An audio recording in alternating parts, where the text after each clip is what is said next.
گیلس، جی علی جناب. اسی وقت ایڈونیا کے پاس جاؤ اور ان سے کہو کہ فوراً اپنا ٹھکانہ بدل دیں. ممکن ہے شکنجوں کے زیر اثر پلوٹن نے جگہ بتا دی. یعنی پلوٹن؟ علی جناب اگر اس نے بتا دیا ہوتا تو اب تک ادمیا گرفتار ہو چکا ہوتا. ہو سکتا ہے اسے ہمدن چھوڑ رکھا ہو تاکہ دوسروں کا پتہ لگا سکیں اور سارے موحدوں کو ایک ساتھ گرفتار کریں. تو کیا یہ احتیاط ضروری ہے علی جناب؟ دیکھو گیلس، اگر تم شیر کے ساتھ ایک پنجرے میں زندگی گزار رہے ہو تو جتنا عقل کہتی ہے اس سے زیادہ احتیاط ضروری ہے کہ نہیں؟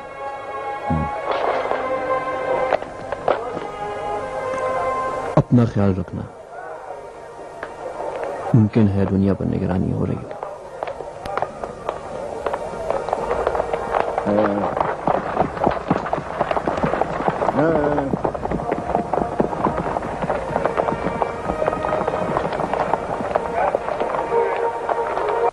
شمو ادھر آ.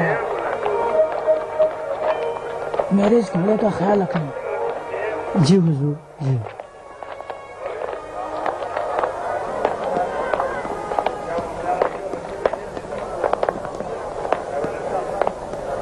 مجھے یہ میتھیوس سے کام ہے، بہت ضروری ملنا ہے.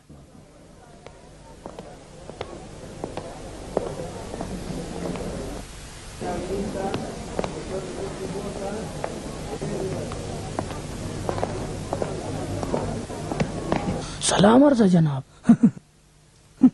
بڑے خوش نظر آ رہے ہو. میں نے اس کا پیچھا کیا. پہلے اس نے عیسائی کے جلنے کی رسم میں شرکت کی. بہت اچھا. پھر اس جوان عیسائی کے باپ کے گھر گیا. تم ذہن میں میرا دست بوس ہوں علی جناب، یقیناً علی جناب. روم، ایتھنز، انطاکیہ، قبرص، فلسطین، شام اور یہاں تک کہ فیلاڈلفیا میں بھی خدا پرستوں کی تعداد بڑھتی جا رہی. ان کو ہلاک کیا جاتا ہے، سزائیں دی جاتی ہیں. ہم ان کو سمندروں میں اور وحشی درندوں کے سامنے ڈالتے ہیں، لیکن پھر بھی ان کی تعداد کم نہیں ہوتی. یہاں تک کہ ان کا نفوذ اب ہمارے محلوں میں بھی ہو گیا ہے. نہیں معلوم کہ یہ دھوبی کہاں سے محلوں میں گھس بیٹھے ہیں. جناب جولیس، یا تو تم سمجھتے نہیں یا ناسمجھی کا دکھاوا کرتے ہو. کیا شہنشاہ ڈیمیسین نے اپنے چچا زاد بھائی فلابس فلمناس اور اس کی بیوی کی عیسائی ہونے کے جرم میں گردن نہیں اڑائی؟ تو کیا وہ بھی دھوبی تھے؟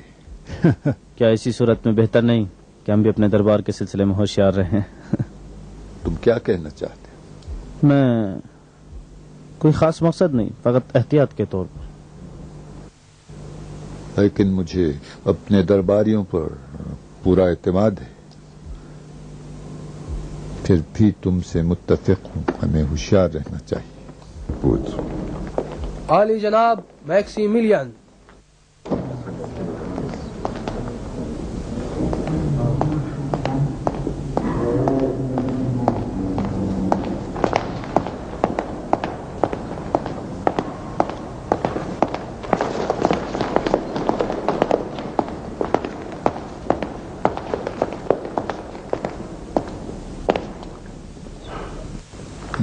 تو آخرکار ہمارے مشیر اعلیٰ تشریف لے آئے. خدمت گزاری کے لیے تیار ہوں علی جناب. درود و سلام علی جناب تقیانوس پر. تاخیر کے لیے معافی چاہتا ہوں، امید ہے مجھے معاف کر دیں گے. جناب میکسیملین، آپ اب تک کہاں تھے؟ حاکم والا سے حقیقت کو چھپانا ممکن نہیں. آج میں ایک رومی... نہیں، میں خود بتاتا ہوں.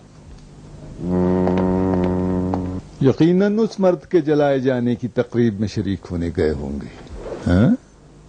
ہاں، اس مرد کے جلائے جانے کو جس نے شہنشاہ کے مجسمے کو گرا دیا اور ہمارے دوسرے خداؤں کی بھی اہانت کی. کیا میرا اندازہ ٹھیک نہیں ہے؟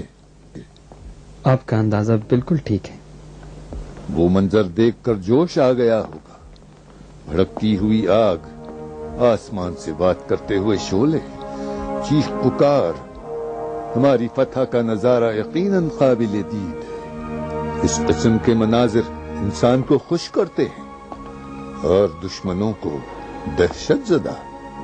لیکن جناب میکسیمیلین، ایسے مناظر تو اس شہر میں ہر روز دیکھے جاتے ہیں۔ مجھے تعجب ہے کہ اس رسم کی خاطر آپ اس اہم جلسے میں شریک نہ ہو۔ علی جناب، صرف رسم کا مشاہدہ کرنے نہیں، میں ایک رومی خاندان سے ملنے بھی گیا تھا۔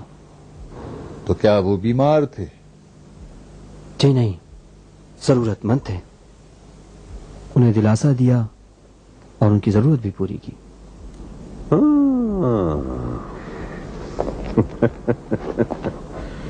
کیا تم سچ مچ یہ سمجھتے ہو کہ محبت اور دلجوئی کے ذریعے عوام پر حکومت کی جا سکتی ہے؟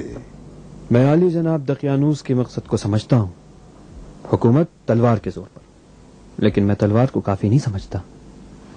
جناب میکسیمیلین، یہاں ہر روز ہم نئے نئے مذہب کے ظہور دیکھتے ہیں۔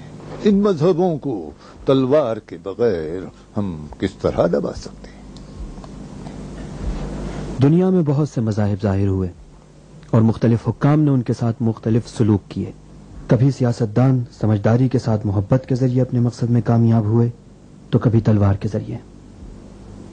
میرا عقیدہ یہ ہے کہ محبت وہ کام کر سکتی ہے جو تلوار نہیں کر سکتی۔ تم غلطی پر ہو میکسیمیلین، حکومت صرف تلوار کے سہارے ممکن ہے۔ محبت کچھ نہیں کر سکتی، صرف تلوار کے زخم کی سوزش کو کم کر سکتی ہے، بس۔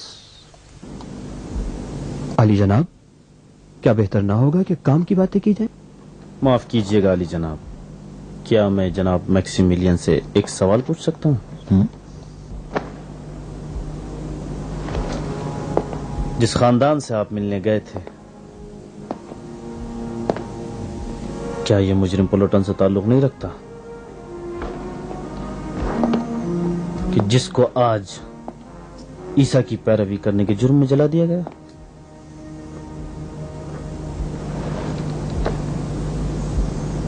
ایک مجرم رومی کو سزا دینا ضروری ہے تو ایک حاجت مند رومی کی مدد بھی۔ تعجب کی بات ہے، تم مسیحی مجرم کی دلجوئی کے لیے گئے تھے۔ جی علی جناب، یہ بات درست ہے، لیکن علی جناب، کیا ایک شخص کے جرم کے خاطر اس کے پورے کنبے کو سزا دینی چاہیے؟ اچھی طرح سمجھ لو میکسیمیلین، تم مجھے اچھی طرح جانتے ہو اور تم کو معلوم ہے کہ میں انسانوں کی جان کو ایک کیڑے کی حد تک بھی اہمیت نہیں دیتا۔ تم میری بیٹی کے شوہر ہو، لیکن میری آنکھوں سے زیادہ عزیز نہیں ہو۔ اگر نہیں جانتے ہو تو میری بیٹی سے پوچھ لینا کہ میں نے کس طرح اپنے خائن کی آنکھوں کو نکال کر پھینک دیا تھا۔ اپنے کام سے کام رکھو، ورنہ اگر میں کسی پر شک کر گیا تو غضب ہو جائے گا، بس۔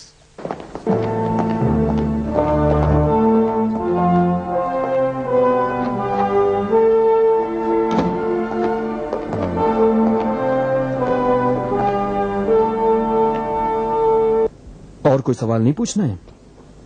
نہیں، صرف ایک مشورہ ہے۔ میں اگر آپ کی جگہ ہوتا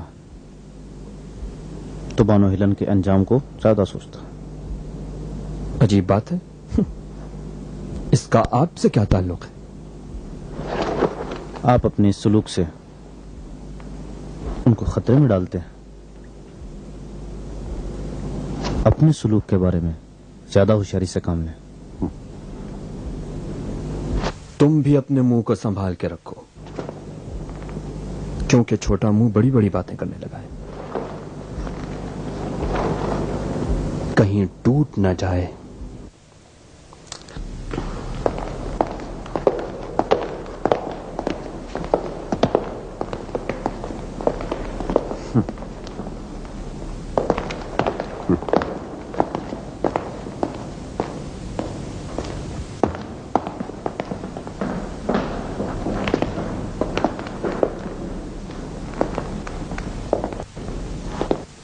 کیا ممکن ہے کہ جناب میکسیمیلین بھی ایک معاہد ہو؟